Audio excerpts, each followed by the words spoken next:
toutes les femmes ne peuvent pas accéder à l'hôpital. Donc les raisons sont nombreuses.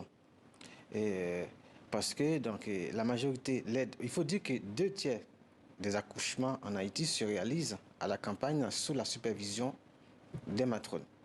Donc en ville, l'hôpital demeure une forteresse pour la majorité des femmes rurales et même des femmes modestes vivant dans les milieux urbains, parce qu'il y a des femmes urbaines qui se rendent à la campagne pour accoucher, parce que ces femmes ne peuvent pas aller dans un hôpital. Parce que c'est trop cher. Faute d'argent. Mais il y a d'autres raisons, il y a d'autres facteurs qui expliquent les choix des femmes rurales et des femmes modestes d'accoucher à la maison, sous la supervision d'une matrone.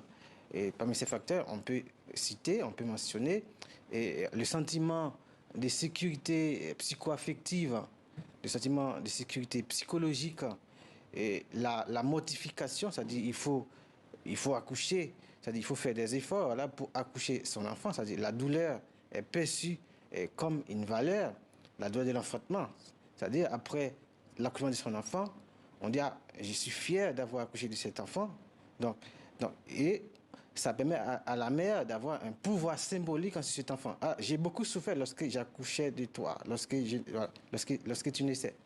Donc, il y a d'autres raisons. C'est le fait que ces femmes à la campagne se sentent entourées de leur famille, sont entourées de leur famille, du voisinage, si vous voulez, du système environnemental, de la solidarité des voisins et des voisines. Et puis, il y a la dimension religieuse, magique, symbolique de l'accouchement. Et cette dimension-là est mise en valeur à la campagne. Tandis qu'en milieu urbain, un accouchement en milieu hospitalier, c'est un accouchement qui est réduit à sa dimension purement physiologique. Aubryen Damus, vous êtes socio-anthropologue et donc vous publiez ce livre, Anthropologie de l'accouchement à domicile, aux presses universitaires des Antilles.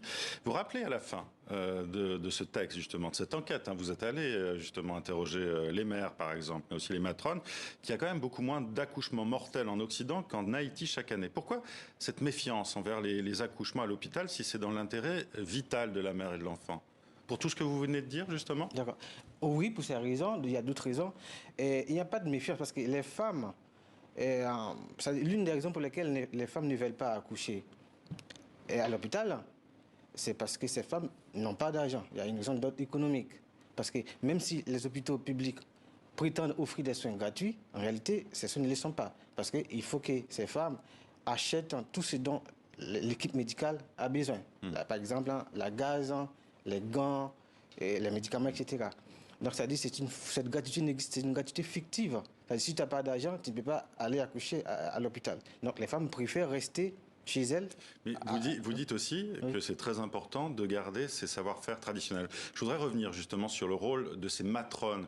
Ce sont des espèces de sages-femmes, justement, aux rites ancestraux, avec un savoir-faire réel. Pouvez-vous nous expliquer quel est leur rôle précis et quelle place elles occupent aussi dans la société haïtienne? Les rôles d'une matrone, ou bien les rôles des matrones, est d'accompagner les femmes enceintes, parce que ces femmes assurent le suivi de la grossesse, et d'accompagner les femmes qui accouchent. Donc, elles soignent les femmes enceintes et elles soignent les femmes qui accouchent. Et après l'accouchement, elles donnent également des soins à ces femmes, des soins passe-partout. Parce qu'après l'accouchement, on pense que la femme a été détruite, en quelque sorte, par l'accouchement. Donc, il faut lui faire bénéficier des rituels, voilà, des massages, des bains de feuilles, en visant à réparer et à fortifier son corps. Donc, c'est important, voilà, pour certaines femmes d'accoucher chez elles, à la campagne, parce que cet accouchement-là conserve sa dimension symbolique, sa dimension magique.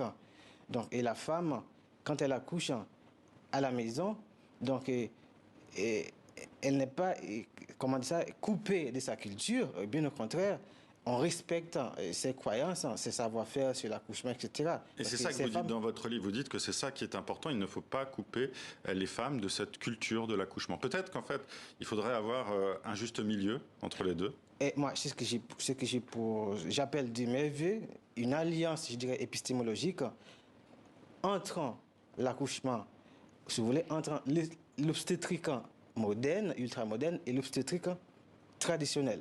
Donc si vous voulez conserver la dimension humaine de l'accouchement, il faut que les savoirs modernes et les savoirs traditionnels sur le corps de la femme, sur l'accouchement, s'articulent.